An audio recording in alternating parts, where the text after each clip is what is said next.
သူထေးသားကသူမကိုပါတီပွဲတစ်ခုစီခေါ်သွားလိုက်တယ်ပြီးတော့သူမကိုသူထေးသားကအရက်မတောက်နိုင်လို့ဝန်ထမ်းမှအရက်ယူလာတဲ့ချိန်အရက်ယူလိုက်ပြီးသူထေးသားတောက်မဲ့အရက်ကိုရေနဲ့လဲခိုင်းလိုက်တယ်အဲကြောင့်သူမလေးသူထေးသားပြောတဲ့အတိုင်းလဲလိုက်ပြီးသွားပေးနေတယ်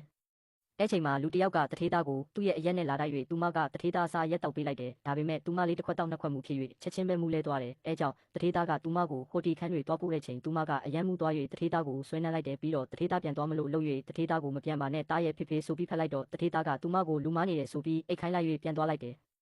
နောက်မနက်သူမနိုးလာတော့သူမကသူထေးသားကိုနမ်းမိတာကိုပြန်တတိယလိုက်၍နေရခက်နေတဲ့ချိန်တထေးသားကဝင်လာပြီးသူမကိုမင်းမနှင်းညံ့ကကိုတားလေးရဲ့အဖေထင်နေတာကဲပြောပြပါအောင်သူနဲ့ကျွန်တော်ကဘသူကပိုကောင်းလေးဆိုပြီးတဝင်းတိုတလူလိုမင်းနေတယ်ပြီးတော့သူမကအောင်းတာကိုတွေ့တော့ဘာမှမဟုတ်ဘူးဆိုပြီးပြန်ထွက်သွားလိုက်တယ်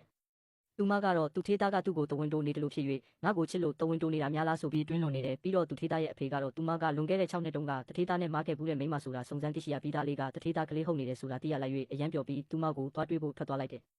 သူမရဲ့အဖေကတော့သူမကသူထေးသားရဲ့ကုမ္ပဏီမှာအလုပ်လုပ်တယ်ဆိုတာကြား၍အငယ်မနဲ့သူတို့နှစ်ယောက်ဖုံးကွယ်ထားတာပေါ်သွားမှကြောက်၍သူမကိုအလုပ်ထွက်လိုက်ဖို့လာပြောပြီးပြဿနာလာရှာနေတယ်။အဲ့ချိန်မှာတထေးသားရဲ့အဖေကရောက်ရှိလာတော့သူမရဲ့အဖေကသူကတထေးသားရဲ့အဖေဟုတ်တယ်ဆိုတာကြားရလိုက်မှကြောက်၍အမြန်ထွက်ပြေးသွားတယ်။အဲကြောင့်တထေးသားရဲ့အဖေကညီလေးကိုကြည့်တော့သူမကသူ့ရဲ့သားကိုလူယူသွားမှကြောက်နေတယ်။အဲကြောင့်တထေးသားရဲ့အဖေကသူမကိုတထေးသားကိုမင်းရဲ့အချစ်ရအောင်အရင်လိုက်ခိုင်းမှပြန်လာခဲ့မယ်ဆိုပြီးပြန်သွားလိုက်ပြီးတထေးသားကိုလွန်ခဲ့တဲ့6နှစ်တုန်းကမိန်းကလေးကိုရှာတွေ့ပြီးသူ့နာမည်ကယိုယိုတဲ့ပြီးတော့သူစီမှာသားလေးတစ်ယောက်ရှိတယ်အဲကြောင့်သူ့ကိုလက်ထပ်ယူဖို့အမြန်လုပ်ပါဆိုပြီးပြောလိုက်တယ်။အဲချိန်မှာတထေးသားကယိုယိုဆိုတာကိုအငယ်မကိုပဲထင်၍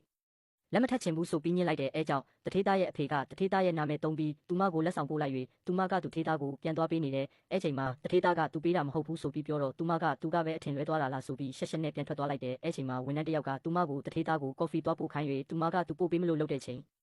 သူမကတထေးသားစီကနေအဲလက်ဆောင်ကတထေးသားရဲ့အဖေကတထေးသားအတွက်လုပ်ပေးတာဆိုတာကြားရ၍သူထေးသားကယိုယိုဆိုတဲ့လူကိုအငယ်မကိုပဲထင်၍အဖေကိုကျွန်တော်စီမှာချစ်ရမယ်သူရှိနေပြီးတော့ကျွန်တော်ယိုယိုကိုမချစ်ဘူးသူကသားလေးရဲ့အမေမလို့ဂယုဆိုင်ပေးရုံတက်တန်ပါဆိုပြီးပြောနေတာကိုကြားရလိုက်၍သူမကတထေးသားကသားကသူ့ရဲ့သားဆိုတာတိပေးမဲ့မချစ်၍တမြင်တက်မတိလို့ဟန်ဆောင်နေတာထင်၍အထင်လွဲသွားပြီးအယံဝမ်းနေသွားတယ်ပြီးတော့လုတ်ခေါ်ကိုင်ဖက်တွေကသူမကိုမင်းတထေးသားနဲ့တွဲနေတာလားဆိုပြီးမေး၍သူမကကျမလိုကလေးမေမေကတထေးသားလိုလူမျိုးနဲ့မထိုက်တန်းပါဘူးဆိုပြီးပြောနေတဲ့ချိန်တထေးသားကဘသူကမထိုက်တန်းဘူးလို့ပြောလို့လဲဆိုပြီးထွက်လာပြီးသူမကိုပန်းလာပေးနေတယ်အဲချိန်မှာသူမကကျမတို့နှစ်ယောက်ကတွဲနေတာမဟုတ်လို့ပန်းယူဖို့မတင်တော့ဘူးဆိုပြီးပန်းကိုညှင်းလိုက်တဲ့ချိန်သူမကပြုတ်အန်လာ၍တန့်စင်ကန်သွားလိုက်တော့လက်ထောက်ကသူမကတထေးသားကိုပြုတ်အန်ကျင်လောက်အောင်မုန်းနေတာလားဆိုပြီးပြောလိုက်၍တထေးလေးသူမကသူ့ကိုအဲလောက်ထိမုန်းနေတာထင်လိုက်တယ်